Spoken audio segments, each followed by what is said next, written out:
साथियों नमस्कार, मैं हूं नीरज पटेल और आप देख रहे हैं नेशनल जनमत।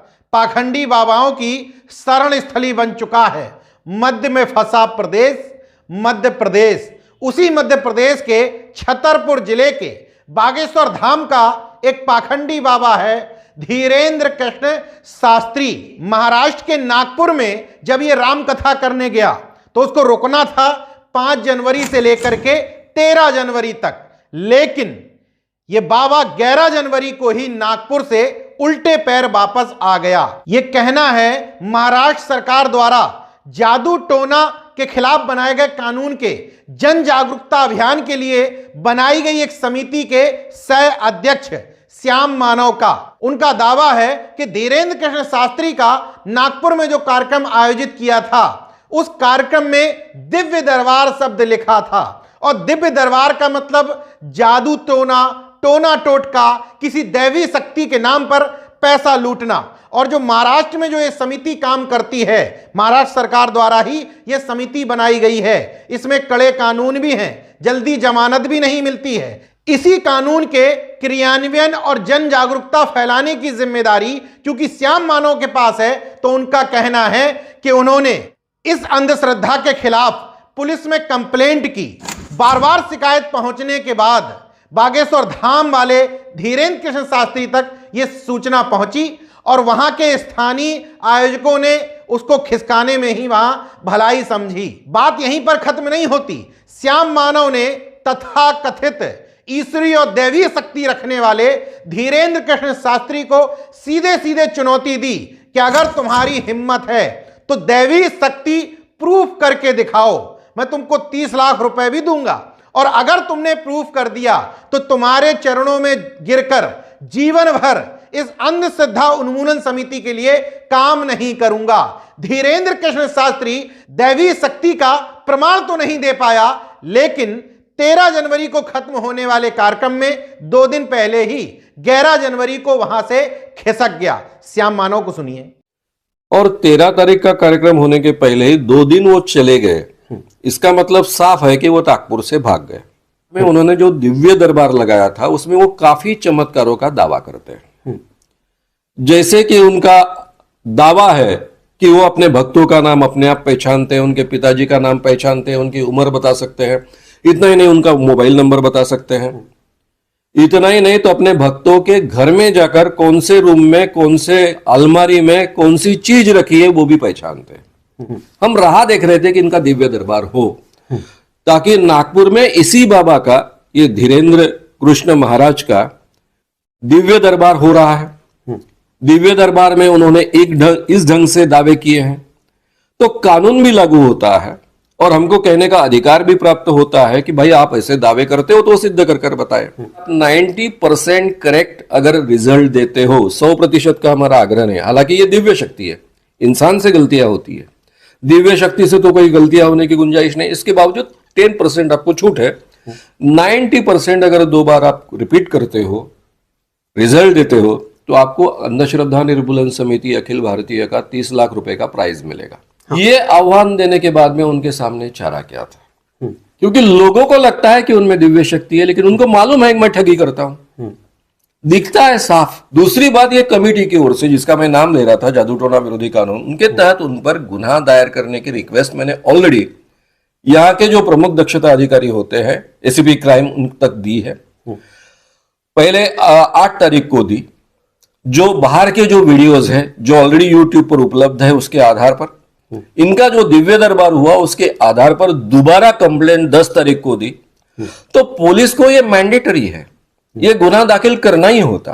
तो मुझे ऐसा लगता है कि ये अरेस्ट करना यानी बहुत बड़ी बदनामी हो जाती आयोजकों से लेकर सब लोगों की, इसलिए उनको भगाया गया है।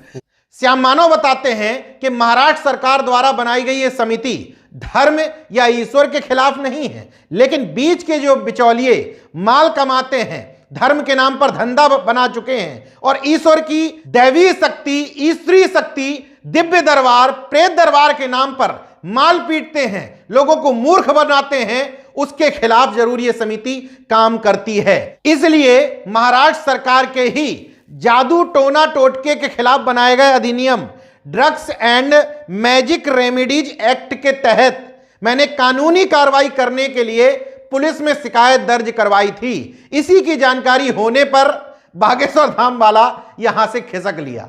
इस मामले में बागेश्वर धाम या धीरेन्द्र कृष्ण शास्त्री की तरफ से कोई सफाई नहीं आई है, लेकिन कार्यक्रम आयोजकों ने जरूर कहा है कि अचानक से धीरेन्द्र महाराज को कोई जरूरी काम आ जाने के कारण 13 जनवरी का कार्यक्रम 11 जनवरी को ही समेटकर वहां से निकल लिए। सोचिए, महाराष्ट्र के अलावा अन्य प्रदेशों से भी अंधभक्त बड़ी तादाद में वहां पहुंचे हुए थे, फिर क्या जरूरत आन पड़ी? इस बारे में धीरेन्द्र कृष्ण शास्त्री या बागेश्वर धाम कुछ तो बताए कि ऐसी कौन सी जरूरत आन पड़ी थी? क्या इससे पहले भी कहीं हुआ है कि कार्यक्रम का कार्ड जारी होने के बाद कार्यक्रम रद्द किया गया हो? हाँ, एक जगह जरूर हुआ है, क्योंकि मध्य प्रदेश में ओबीसी महासभा धीरेन्द्र कृष्ण शास्त्री की हालत खराब किए है। तो मध्य प्रदेश से सटे ललितपुर में धीरेन्द्र कृष्ण शास्त्री की कथा से पहले कुछ कूपन जारी हुए कि इस चीज के लिए इतना पैसा, इस बात के लिए इतना पैसा, ये खरीदने के लिए इतना पैसा।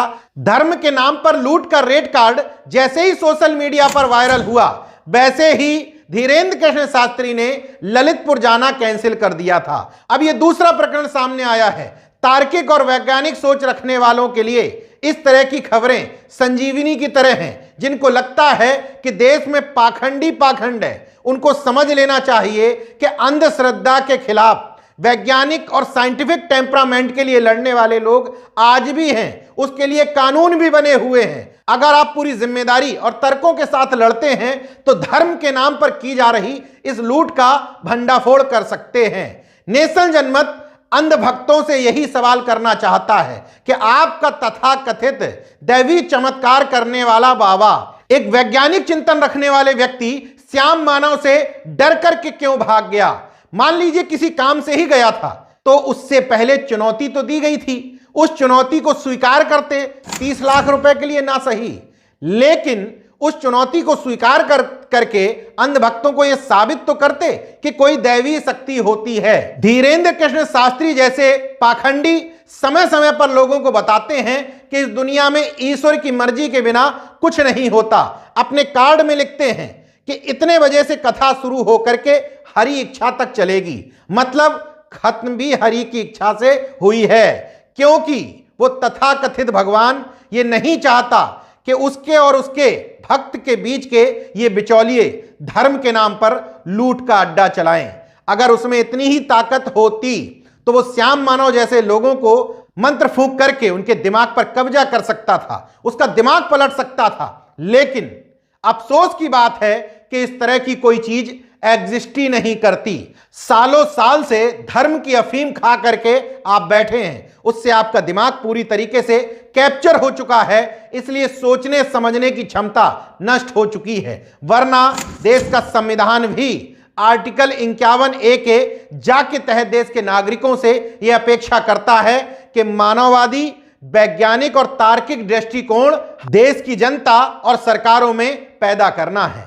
देखते रहिए नेशनल जनमत, जागरूक और सजग बने रहिए। जय विज्ञान, जय संविधान, जय लोकतंत्र। धन्यवाद।